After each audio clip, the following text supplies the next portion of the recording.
told you African culture died when our ancestors arrived in America.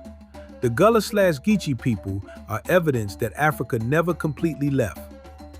Their homeland stretches along the Sea Islands, from South Carolina through Georgia into Florida, a connected community with a shared African heritage.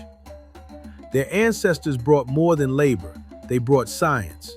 They were masters of rice cultivation, irrigation, and engineering, knowledge that built empires. Geographic isolation allowed these communities to preserve their identity. They adapted, but they did not surrender. Survival became culture. One of the most powerful examples is the Gullah language. It's not broken English. It's a legitimate Creole language with its own grammar and rhythm. It demonstrates how African people adapted and survived, creating something new without ever abandoning what they brought from home. You can taste Africa in Gullah food: rice, okra, and field peas.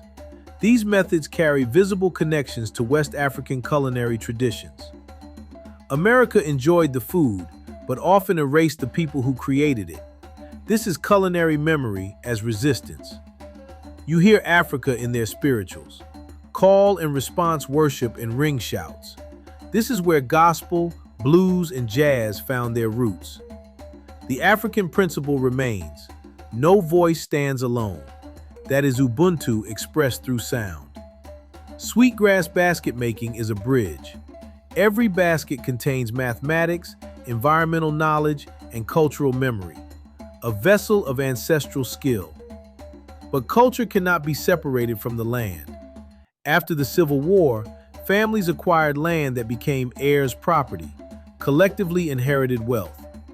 Today, rising property values and luxury development put these ancestral lands at risk. Outsiders see financial value, the people see their soul.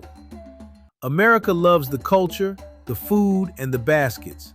But can you preserve a culture while removing its people? Culture lives through people, not museums. Leaders like Queen Quet are not just fighting for artifacts. They are defending the right of a living people to possess a future. They are not extinct. The lesson for the diaspora is clear. Africa was also living inside our communities. We were taught to look for it on a map, but it was in our homes all along. The question is not whether Africa survived. The real question is, why were we never taught how much survived? We are reclaiming that truth. The next phase must include ownership and economic power. The next generation must inherit more than memories. They must inherit the land. Share this video. Visit GullahGeecheeNation.com. Subscribe to the African Ubuntu Global Network. I am your Ubuntu King. Ubuntu.